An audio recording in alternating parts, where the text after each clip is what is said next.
딴 데서 알려주지 않는 소스니까 잘 익혔다가 친구분들이랑 공유하시면 좋을 것 같아요. 그러니까 제가 말씀드렸잖아요. 1단계에서 갑자기 대학교는 7단계로 떠버린다고. 이거 정말 짜증나는 거고. 제가 여기까지 맛배기로 기출문제 풀어드렸는데요. 이거 가지고 이제 실제 시험 전략을 말씀드릴게요. 숫자를 웬만하면 안 바꿔. 예, 안녕하세요. 예, 회로이론 담당 교수 최수진입니다. 자, 오늘은요, 여러분들이 실제 저한테 회로이론을 배우시고 있는 분도 계시고요. 아니면 이제 처음 회로이론 공부하고자 하는데 이 강의를 들었을 때 얼마나 도움이 될까 이런 거에 대해서 궁금하신 분이 계실 것 같아요. 그래서 제가 실제로 여러분들이 이제 물론 실무에서나 또는 뭐 학업 공부를 하시면서 도움이 되고자 회로이론을 공부하시는 분도 계시겠지만 원래 우리의 목표는 시험 때 A뿔 맞는 게 목표잖아요. 물론 이제 A뿔 맞는 건 정말 쉽진 않아요. 정말 많이 노력을 하셔야 되는데 그래도 내가 어느 정도 기본기가 좀 없더라도 그 A뿔 맞을 수 있는 가능성을 열어드리려면 제가 최소한 여러분들 이런 부분이 중요하다 이런 걸 가이드를 해주면 좋을 것 같아서 이번 시간을 마련했습니다. 자, 저희가요 회로이론 그 다른 학교의 기출문제를 한번 분석을 해봤더니 자주 나오는 시험 범위가 있어요.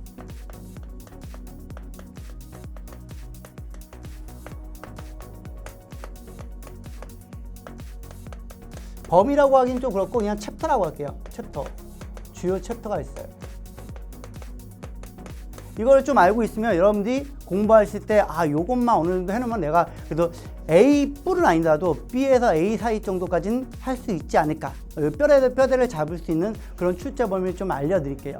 자, 이건 되게 딴 데서 알려주지 않는 소스니까 여러분들이 좀 잘 익혔다가 친구분들이랑 공유하시면 좋을 것 같아요. 자, 우리가 회로를 보통 처음 공부하시면요, 어디서부터 공부를 해야 되냐면 직류랑 교류가 뭔가 이 기초 내용부터 따져야 돼요, 원래는. 근데 대학교에 처음 입학을 해가지고 회로이라는 과목을 이제 처음 딱 들으면 교수님들이 뭐라고 하냐면 여러분들 고등학교 때 직류, 교류에 대해서는 다 배우지 않았냐 이렇게 말을 해요. 그러면 여러분들이 속으로 이러죠. 할 말은 없는데 내가 배웠으면 여기 이 자리에도 공부를 하겠냐. 바로 대학원을 바로 진학을 했겠죠.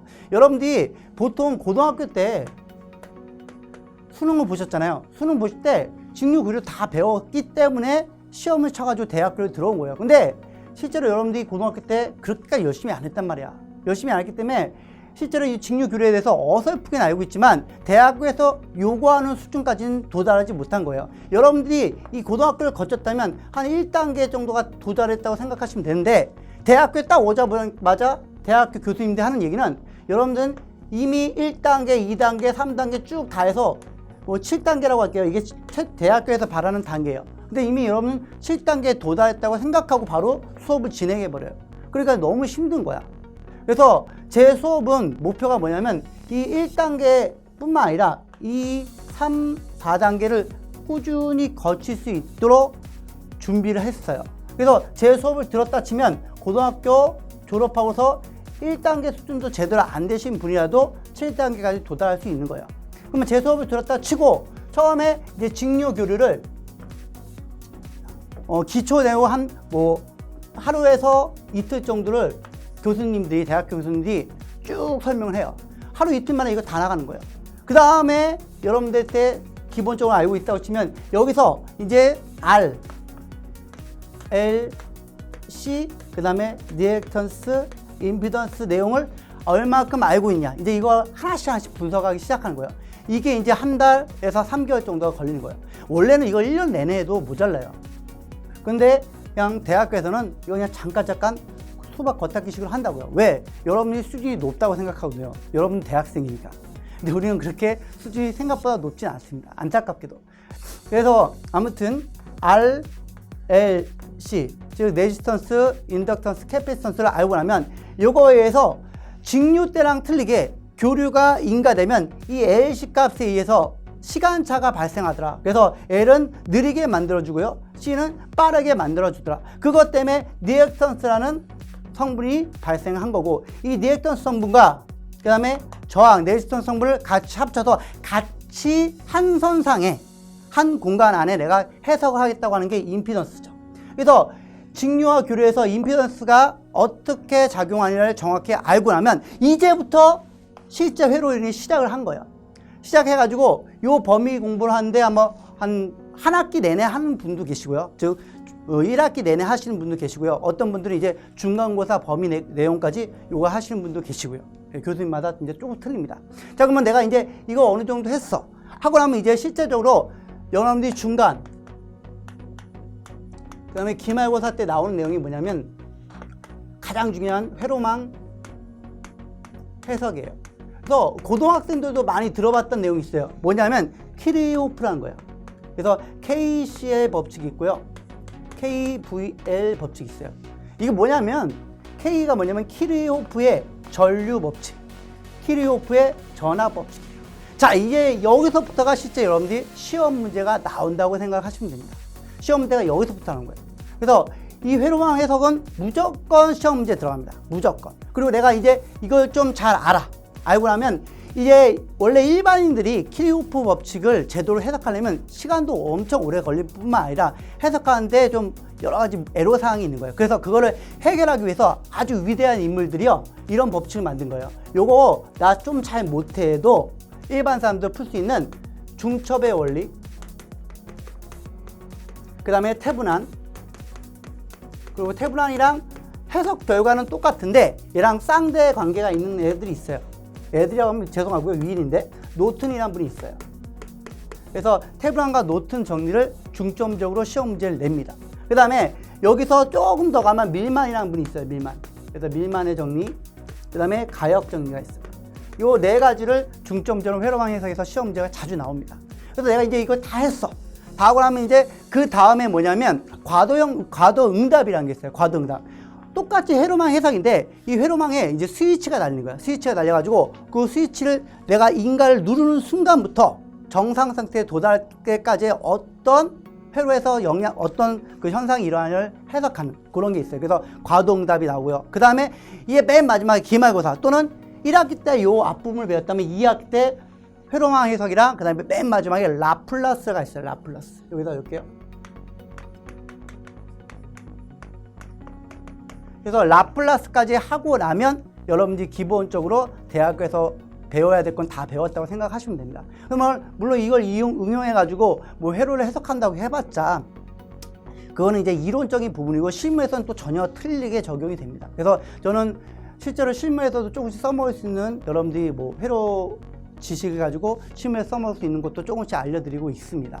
그래서 유인스터디를 방문을 하시면 제가 아주 좀 자세하게 길게 강의를 해놓은 게 있는데 그 수업을 다 듣고 나면 솔직히 전반적인 내용을 다 알아요. 근데 여러분들이 나중에 좀 이거는 너무 내용이 많아서 내가 기초가 없긴 하지만 시험 당장 준비해야 된다. 그러면 제가 시험 준비용으로 또 하나의 강좌를 개설하려고 합니다. 그걸 한번 나중에 들어보시면 시험 때 뭐 한 달 정도에서 2달 정도 바싹 들으시면 여러분 시험 때 기초 내용은 충분히 익히실 수가 있을 겁니다. 자, 그래서 이제 제가 시험 범위가 이렇게 된다는 걸 좀 알려드렸고요. 그러면 이걸 가지고 이제 실제로 내가 문제를 푼다면 내가 고등학교 수준 1단계 수준에서도 대학교 문제를 과연 풀 수 있을까? 풀 수 있습니다. 제 내용을 잘 듣고 따라오시면 풀 수 있습니다. 그래서 내가 실제로 한번 저와 함께 기출문제를 한번 풀어보도록 하겠습니다. 맛배기예요, 이거는. 근데 이거 내용만 안다고 해가지고 뭐 실제 시험 문제를 다 푸는 건 좀 문제가 있고요. 그래서 저랑 함께 한번 기초부터 한번 가보도록 하겠습니다. 자, 맛배기 1번 문제 한번 가볼게요. 우리가 이제 맛배기로요, 실제 이제 제 수업을 들었던 분이나 또는 안 들었더라도 우리가 쉽게 접근할 수 있는 거 제가 방법을 하나씩 알려드리도록 할게요. 물론 이 내용은요, 워낙 기초적인 내용이라 대학교에서 뭐 교수님들이 그냥 문제를 줘가지고 여러분들 점수 얻으라고 주는 문제예요. 그래서 이 문제 같은 게 지금 성균관대학교에서 회원분들이 올려주신 문제를 가지고 한번 복원을 해본 문제고요. 한번 참조를 한번 해보시기 바랍니다. 이제 회로면에서 실제 시험 문제가 이런 식으로 기출되는구나 보시면 되겠네요. 자, 이 문제가 있다고 치면 여기서 처음에 다음 회로에 대해서 답하셔야 한 다음에 물어본 거 뭐냐면 위의 회로를 노드 볼테이지 방식을 써서 풀도록 하래요. 노드 볼테이지 방식이 뭔지 알아야지 이제 문제를 풀 텐데요. 노드 볼테이지 같은 경우는 이 노드가 한글로 표현하면 바꿔주면 마디, 그 다음에 볼테이지는 전압이에요. 그래서 우리가 마디 전압법이란 걸 자주 써먹습니다.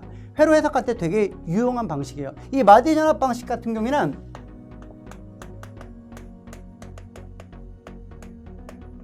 뭘 응용한 거냐면 키르호프 법칙으로 모든 문제를 풀 수가 있는데 그 키르호프 법칙의 제1법칙인 KCL 전류 법칙이죠. 전류 법칙을 응용을 했다고 생각하시면 돼요. 그러면 KCL 법칙이 뭔지 아시면 이 마디 전압법으로 요 회로를 해석해서 문제를 풀 수 있겠네요. 그럼 마디 전압에서 KCL이 뭐냐면 이 KCL은 한 점으로 어떤 전류가 들어왔다고 치면 이 전류가 두 지점을 이렇게 나갈 거예요. 뭐 세 지점으로 나가 상관없습니다.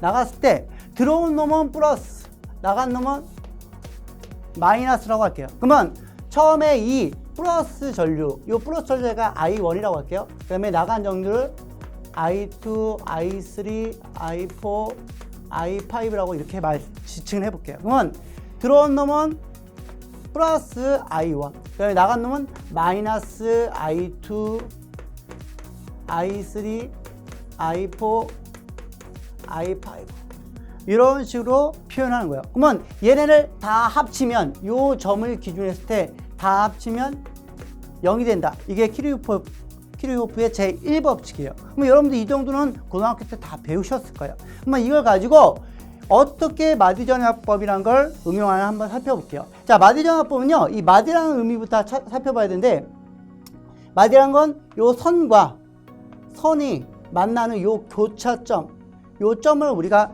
마디라고 할 거예요. 또는 영어로는 노드라고 부를 거예요. 여러분들 키르호프 법칙을 자주 접하시게 되는데, 그래서 그때 노드가 뭐지? 요것만 알고 있어도 여러분들이 기본적으로 먹고 들어갑니다.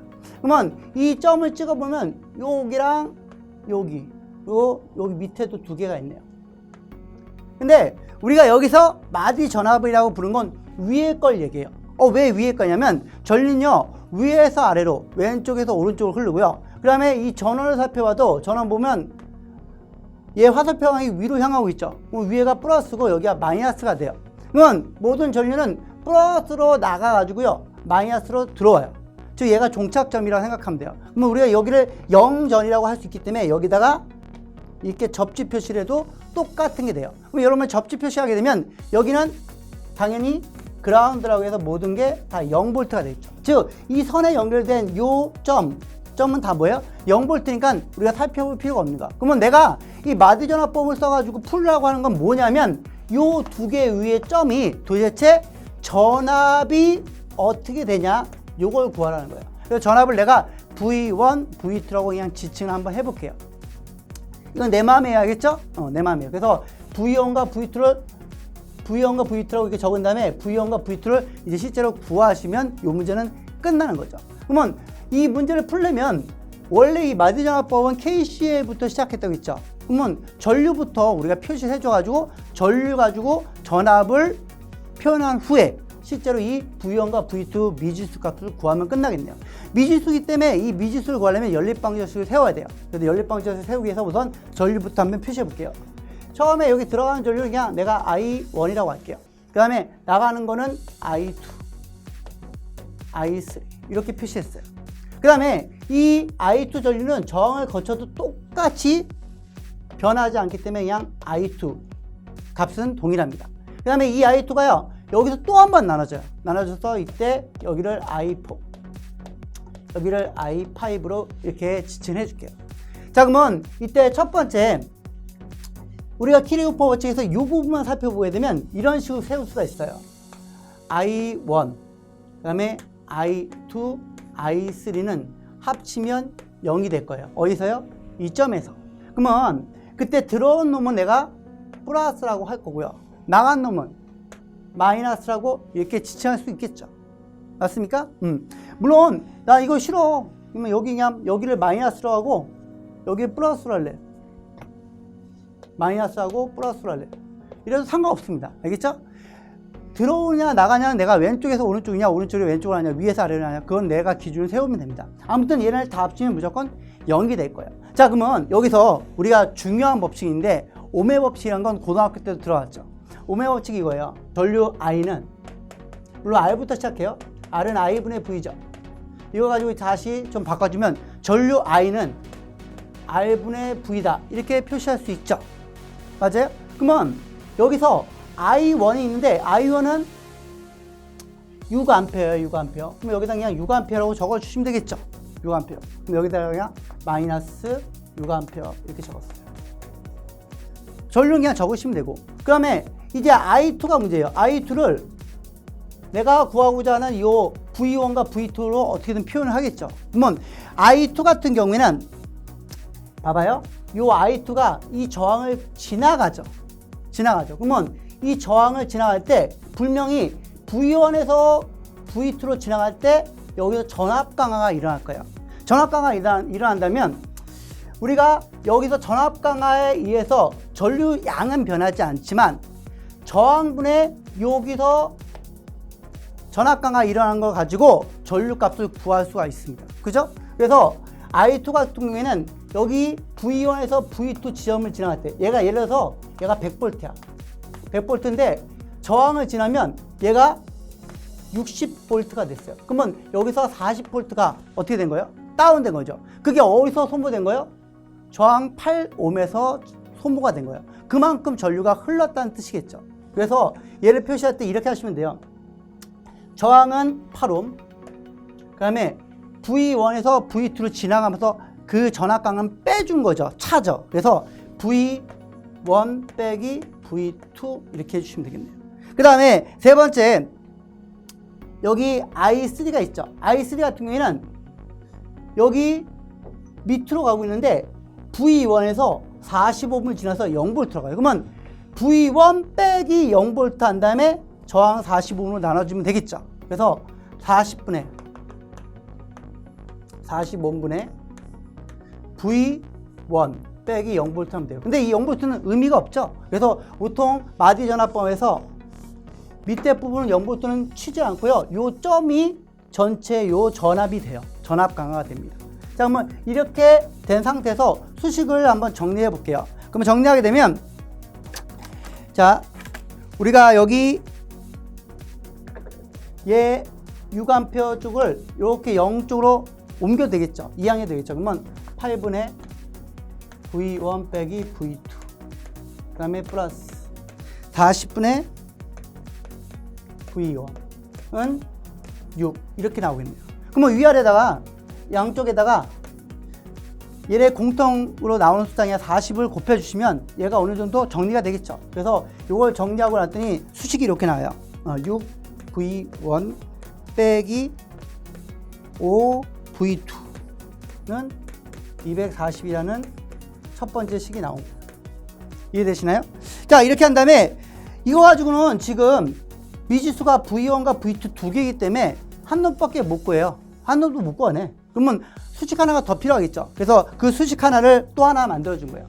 여기 이쪽 부분 가지고 수식 하나 만들었고 이 부분에 하나를 또 만들 수가 있겠네요. 그러면 I2가 지나가가지고 I4랑 I5로 이렇게 나눠졌죠. 그죠? I2가 지나가서 I4, I5로 나누는데 여기 지금 I4를 잘 봤더니 전류가 쭉 가다가 이 전류원이랑 만나네요.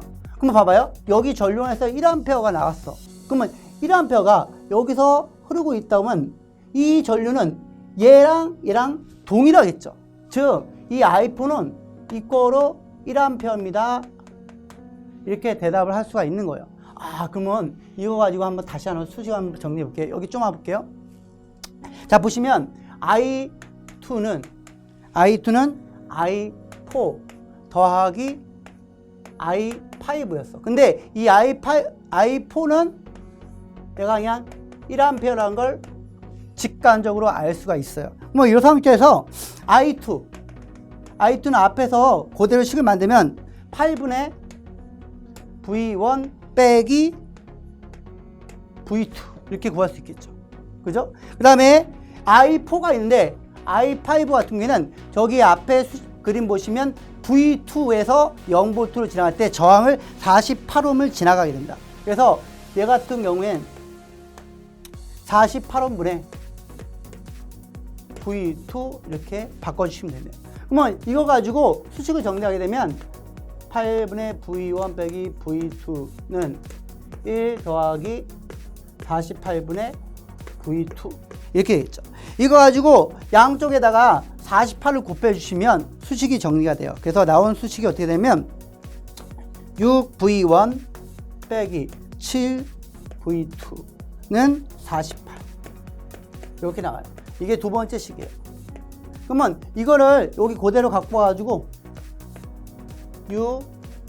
V1 빼기 7V2는 48 이거 가지고 연립방정식을 풀 수가 있겠죠. 풀게 되면 V1과 V2 값이 나와요. V1과 V2 값이 나오는데 여기다 적을게요.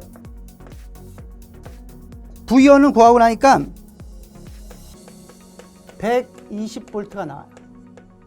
그 다음에 V2 같은 경우에는 96V가 나와요.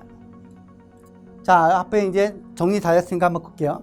내가 처음에 시작했을 때 로드 볼테이지 마디 전압법이라는 거를 방식을 써가지고 이 문제를, 이 회로를 해석을 하려고 했던 거예요. 그러면 마디 전압이 뭐지? 알아보니까 마디 전압이란 건 요 선과 선이 만나는 요 점의 전압을 말하는 거더라. 그럼 이 전압을 구하려고 했더니 어떻게 구하지 생각해 봤더니 우리가 회로 해석할 때 가장 많이 쓰는 게 키르이호프 법칙인데 그 중에 제1 전류 법칙이 이 마디 전압법 푸는 방식인데 그러면 전류 가지고 한번 나눠봐서 이걸 가지고 전압으로 표현하는 식을 세우면 되겠구나 이렇게 알게 된 거예요. 그래서 식을 연립 방식을 세워가지고 V1 값과 V2 값 수거하니까 얘는 얼마 나온 거예요 지금? 120V 나오고 얘는 96V 이렇게 나오게 된 거죠. 그러면 이렇게 하면 이 회로 문제를 다 풀게 됩니다.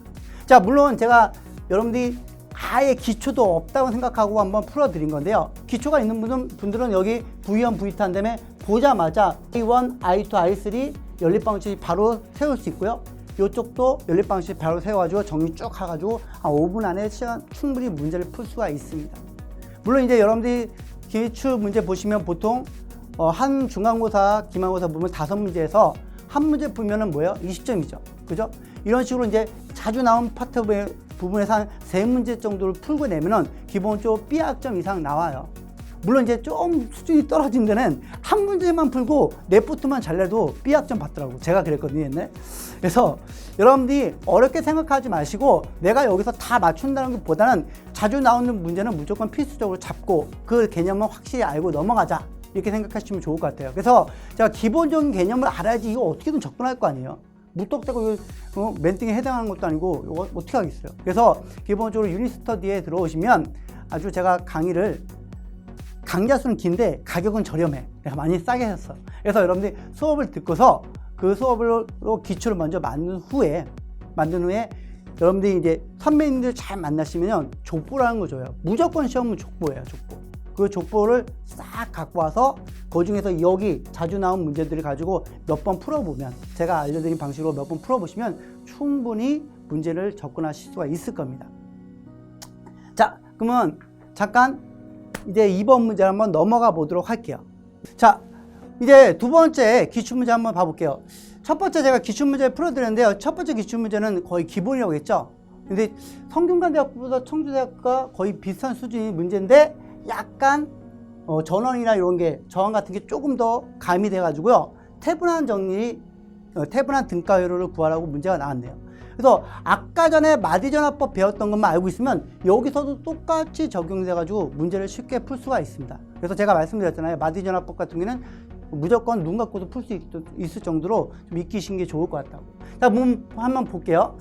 다음 회로에서 각 물음에 답하시오 한 다음에 AB 단자에서 AB 단자에서 본 태분한 등가회로를 구하래요. 그러면 태분한 등가회로가 뭔지 알아야 될 거 아니에요. 아주 유명하신데요. 우리가 태분할 때 약을 이렇게 TH라고 해요. TH. 근데 태분하려고 읽으시면 되고요. 그러면 TH 가지고 뭐 할 거냐면 여기서 바라본 등가회로는 나중에 요걸 이렇게 전원이 복잡하게 돼 있고 저항이 복잡하게 돼 있으면 우리가 보기가 쉽지가 않잖아요. 그래서 이걸 간략하게 하나로 표현하면 참 좋겠다 생각해서 만든 게 태분한 등가회로예요. 그러면 얘는요, 전원이 여러 개 있으면 복잡하죠. 그러니까 이걸 그냥 하나로 전원을 만들어요.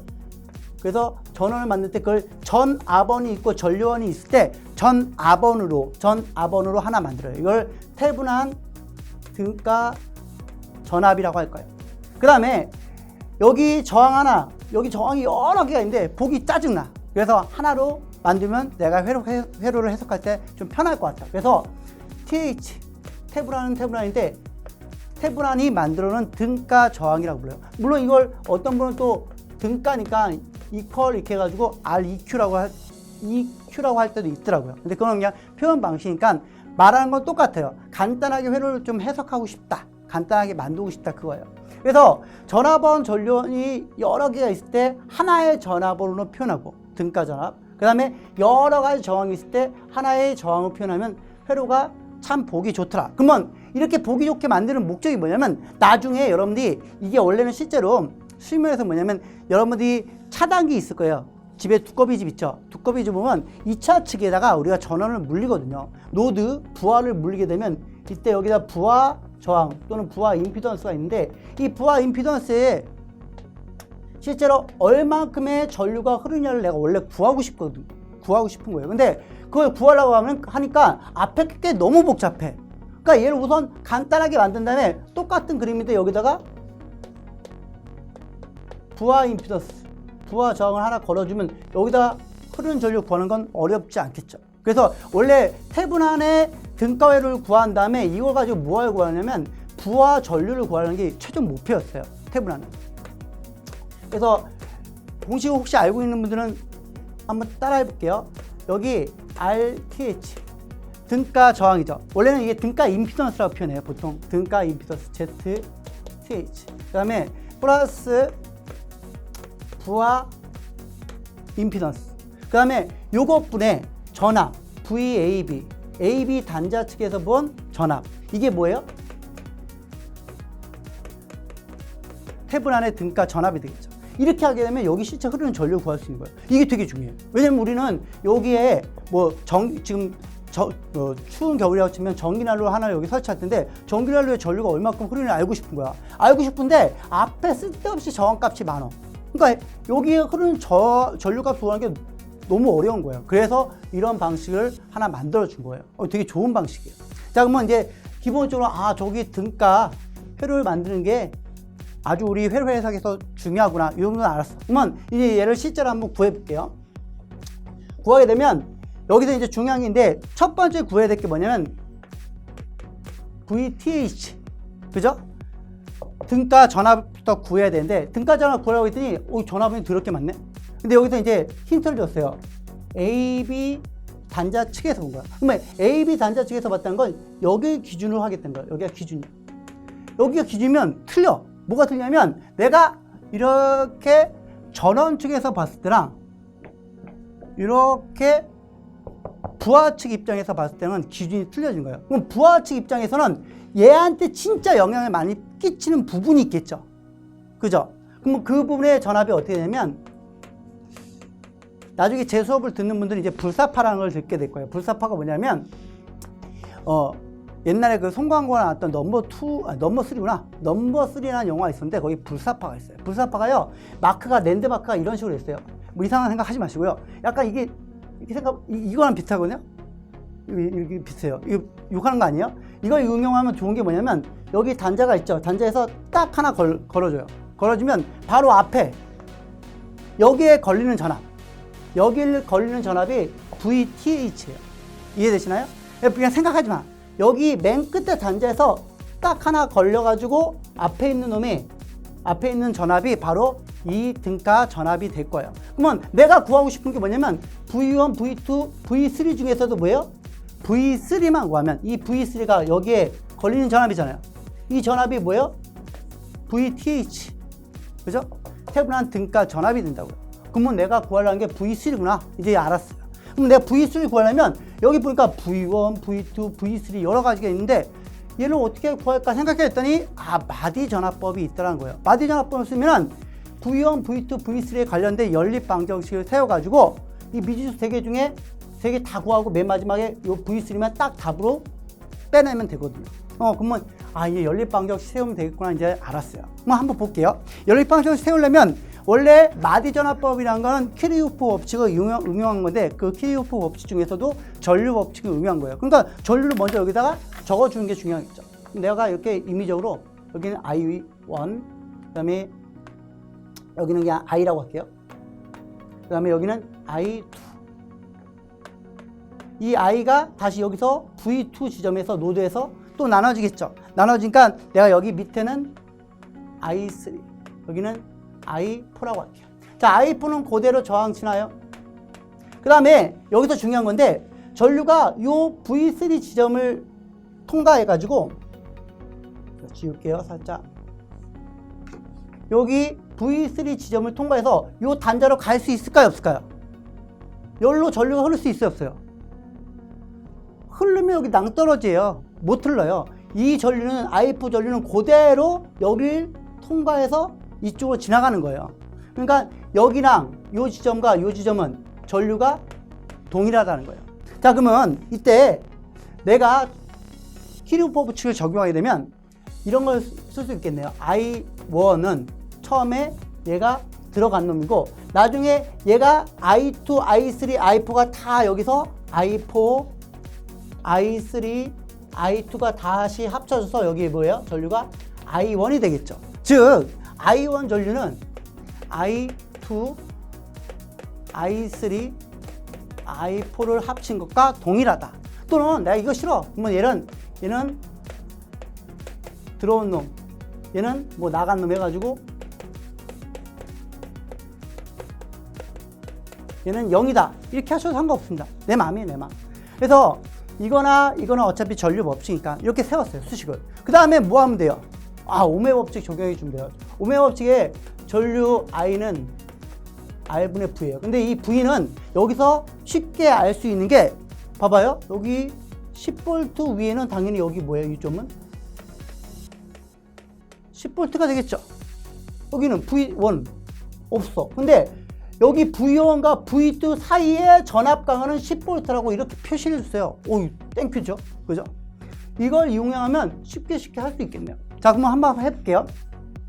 여기 I1이 있는데요. I1 같은 경우에는 뭐냐면 여기 처음에 10V에서 V1으로 갈 때 저항 10ohm을 지나면서 생긴 놈이죠. 그죠? 그럼 이거를 내가 수식을 표현한다면 이렇게 할 수 있겠네요. 어떻게 하냐면 10ohm을 지났으니까 오hm, 10ohm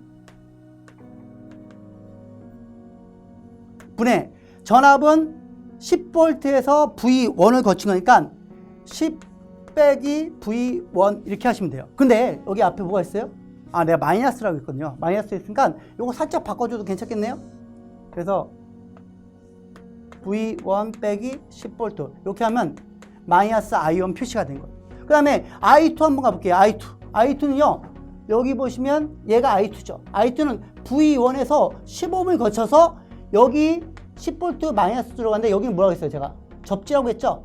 즉 0V가 되는 거예요. 0V. 그러니까 V1 빼기 0V에서 15ohm을 지나는 그런 전류를 표현하면 되겠네요.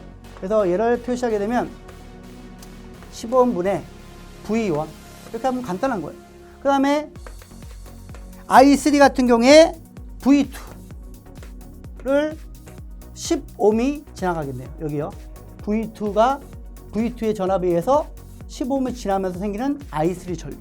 그 다음에 맨 마지막에 I4 봐봐요.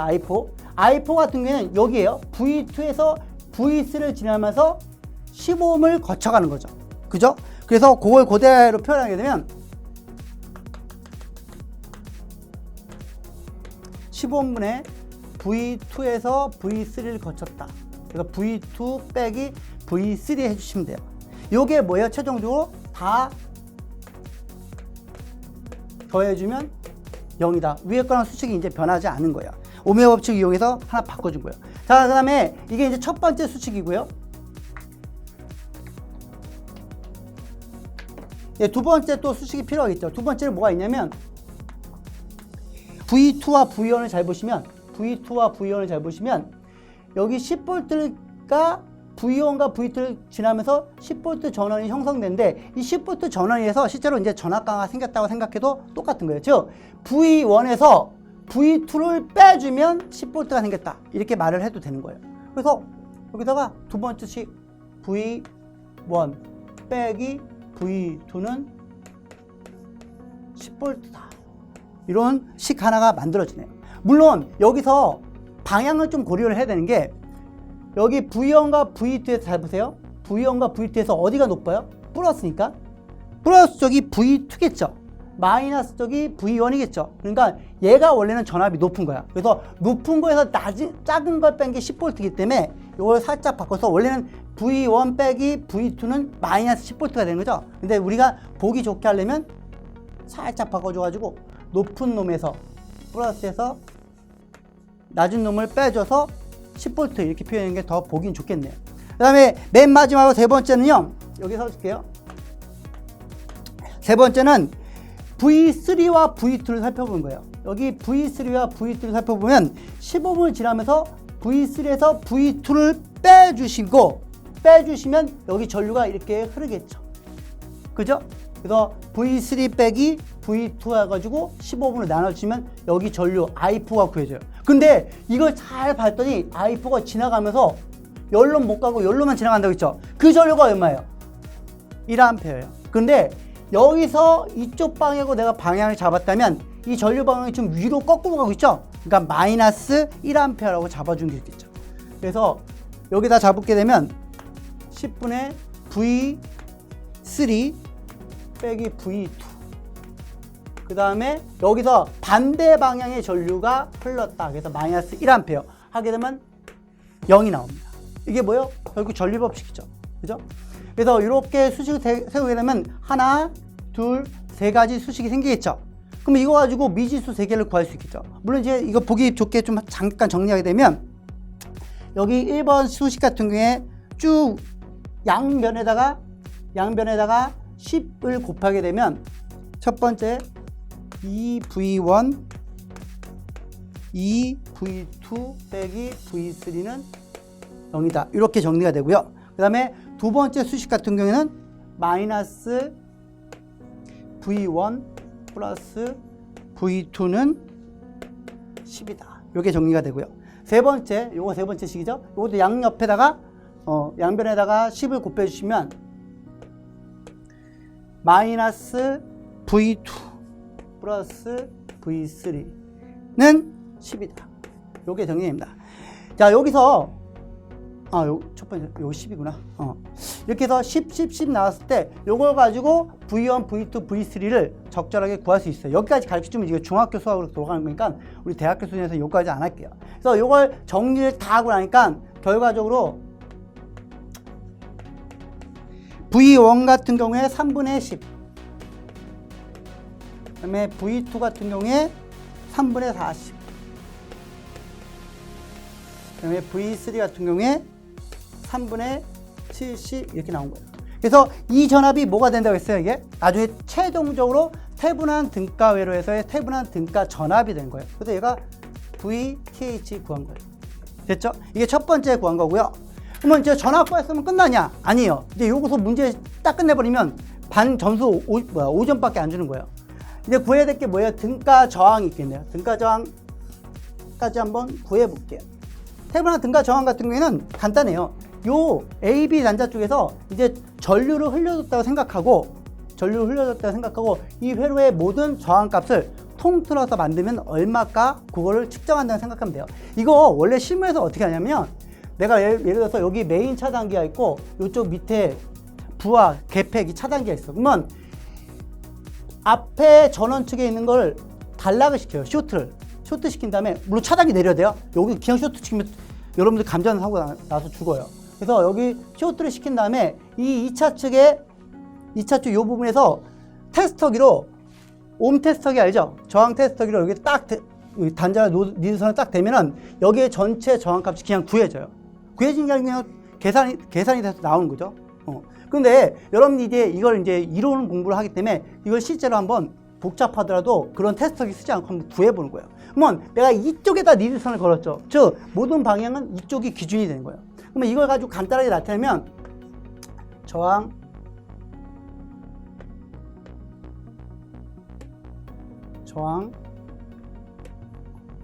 이렇게 돼 있고 여기는 지금 전원 쪽 단락시킬 거예요. 그리고 저항 이렇게 되네요. 뭐 이런 식으로 되는데 자 지금 얘가 전화번호를 지금 생략했어요. 전류원도 좀 이따 생략할 건데, 자, 여기서부터 이제 전에 태블한 정리 배우셨던 분들은 적용할 수 있는 게 뭐냐면, 우리가 중첩에 올렸을 때 이런 게 있었어요. 전압원은 우리가 등가 저항 구할 때요. 전압원은 단락을 시키고요. 그다음에 전류원은 개방을 시킨다. 이런 거 한번 배우신 적 있나요? 그냥 외우세요, 지금. 그래서 외울 때도 방법을 알려줬어요. 전압원은 단락시키고요. 전류원은 개방시킨다고 해가지고 유방, 암락 이렇게 외운 적도 있어요. 그래서 외우신 분들은 유방, 암락 외우셔가지고 전압원은 단락시킨 거예요. 단락시킨다는 건 이 부분을요. 여기 한번 볼게요. 이 부분을 전압원이 있을 경우에 그냥 쇼트 시키는 거예요. 그 다음에 여기 전압원도 그냥 쇼트 연결하는 거예요. 그 다음에 전류원은 개방시키는 거예요. 개방은 뭐예요? 그냥 없애버리는 거예요. 그 선을 또 끊어버리면 됩니다. 그러면 여기 전압원 있던 자리 단락시켰고, 전압원 있던 자리 단락시켰고, 전류원 있는 자리는 그냥 없애버리면 돼요. 이게 개방이에요. 이 상태에서 A, B 단자 측에서 이제 전류를 실제 흘려보냈을 때 첫 번째 여기 시범, 여기 시범은 어떻게 해요? 직렬 연결이 되겠죠. 이게 되게 중요한 거. 왜냐면 내가 이렇게 맞다면, 전원 측에 맞다면 첫 번째 맞닥뜨린 게 만약에 여기가 단자였다면 15옴만 한 놈만 직렬 연결했어요. 근데 이쪽에서 보면 15옴 두 놈이 직렬 연결된 거예요. 이게 되게 중요한 거야. 그래서 여기서 봤을 때 합성 저항과 이렇게 봤을 때 합성 저항은 완전히 틀려지게 됩니다. 자, 그래서 여기 지금 쇼트 시킨 상태에서 15옴이 있고요. 이 상태에서 이제 여기서 실제 전류 흘려주면 얘랑 얘는 직렬 연결이죠. 그러면 두 개 합치면 얼마예요? 25옴. 이 정도 암산할 수 있잖아요. 합성 저항 같은 경우에는 직렬 연결 같은 경우에 그냥 더해주시면 되거든요. 그럼 여기가 25옴이 되는 거예요. 그 다음에 병렬, 여기 딱 봐도 병렬이야. 병렬일 때는 뒷부분부터, 뒷부분인데 얘를 기준으로 이쪽이 뒷부분이죠. 그럼 여기서부터 합성하시면 돼요. 15옴과 15옴을 합성하면 얼마입니까? 동일한 저항이 있을 때는 뭐예요? 그냥 2로 나눠주시면 돼요. 그래서 15옴 나누기 2 하시면 5옴이 되겠죠. 이것도 제가 병렬 합성 같은 경우에는 R1, R2 저항이 있고요. 이 두 놈이 있을 때 어떻게 하면 더하고 곱하고 이렇게 수식을 알려줬을 거예요. 근데 모르시는 분도 나중에 고등학교 때 배우신 분도 있겠지만 모르시는 분도 꼭 외우시기 바래요. 밑에 더하고 곱하시면 두 개의 병렬 합성 저항값을 구할 수 있어요. 그래서 15옴을 더하고 곱하고 나면 이게 얼마나 하면 5옴이 나와요. 간단하죠? 그러면 얘가 이제 5옴이 된 거예요. 그 다음에 이 5옴과 15옴을 병렬 합성하면 되죠. 그러면 5옴과 15옴을 병렬 합성을 하게 되면 5 더하기 10분의 5 곱하기 10 이렇게 하시면 되겠죠. 그 다음에 최종적으로 25옴을 더해주시면 돼요. 그러면 이제 진짜 등가 저항 구하려면 처음에 25옴 직렬 합성하고 그 다음에 이쪽에 병렬 합성했던 걸 더하고 곱하시면 돼요. 이렇게 하시게 되면 얼마가 나오냐면 3분의 70옴이 나와요. 3분의 70옴. 그래서 아까 전에 V3 전압 구한 거 있었죠. V3. 즉 태블한 등가 전압 구한 거 있었죠. 이것도 정말 신기하게도 3분의 70이 나옵니다. 이렇게 구해지는 거예요. 그래서 전압 구하고 저항 구했으면 끝! 이어가지고 이제 태블한 등가 회로로 표시를 해주시면 끝나는 거예요. 저항 있고 전압 있고 얘가 얼마였어요? 3분의 70V. 그리고 얘가 얼마예요? 3분의 75. 이게 나온 거죠. 자, 제가 여기까지 맛배기로 기출문제를 풀어드렸는데요. 이거 가지고 이제 실제 시험 전략을 말씀드릴게요.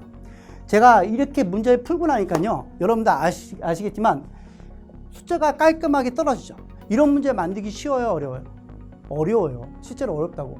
그러면 이렇게 깔끔하게 나왔을 때 교수님들이 생각하죠. 이 문제 괜찮은데? 뭔가 깔쌈하잖아요. 그러면 이런 문제는 지속적으로 문제를 내겠죠. 만약에 어떤 분이 이럴 거예요. 이번에 학생들도 개고생 시킬 겸 이 숫자를 한번 바꿔볼까? 바꿨더니 교수님이 한번 푸는데 이게 막 소수점 지저분하게 막 나오는 거예요. 보기도 짜증나겠죠. 그죠? 그래서 숫자를 웬만하면 안 바꿔. 그게 거의 철칙이라 생각하시면 돼요. 그래서 책에 있는 거 그대로 뭐 교수님들이 수업 중에 책에 있는 것 중에 중요하다고 했던 거를 누군가 이제 노트 정리 잘하는 학생이 있을 거 아니에요. 그 학생한테 좀 밥도 사주시면서 정보를 얻어내세요. 그러면 그거 문제를 중점적으로 뺀 다음에 그것만 막 쭉 풀어보시면 시험 문제 점수 높게 맞는 거 어렵지 않다는 얘기예요. 왜냐하면 웬만하면 안 바꾼다고. 왜냐하면 이렇게 복잡한 식에서 숫자 하나만 잘못 바꿔도 이게 되게 지저분하게 나온다고요. 우리 전기 쪽이나 전자 쪽 하는 사람들 깔끔한 거 되게 좋아요. 딱 떨어지는 거. 안 좋긴 하지만. 그래서 제가 시험 전략은 별거 없어요. 여러분들이 다 알고 있다시피 무조건 족보 또는 여러분의 책에 있는 문제 중에서 나오는데 그 중에서도 기출문제가 가장 중요하다. 족보를 무조건 얻어서 그 족보랑 책에 여러분들이 그 교수님들이 평상시에 중요하다고 했던 거를 비교를 해본 거야. 비교를 하면 기출문제에 나와 있는 유형 문제 있어요. 예를 들어서 아까 태블랑 정리 있었죠. 그죠? 또 앞에 뭐 노드 볼테이지, 마디 전화법 있었잖아요. 그거에 관련된 문제만 풀란 말이에요. 왜 쓸데없이 막 중요하다고 했던 거 다 중요하다고 하지. 근데 딱 기출문제에 나와 있는 문제 유형별로 따져서 문제를 좀 정리하려고 하면 좀 더 이렇게 내가 가성비 좋게 시간 안에 좀 많이 문제를 풀 수가 있다고요. 디테일하게. 그게 제가 말씀드린 전략입니다. 그래서 다 공부하지 마시고 교수님들이 평상시에 찍어준 문제 중에서 기출문제 족보랑 비교를 해서 유형별로 정리를 하신 다음에 그것만 딱 문제를 푸신 거예요. 그거 다 풀고 나면 나중에는 기본적인 내용, 지식 같은 걸 조금씩 공부하시면 좋겠죠.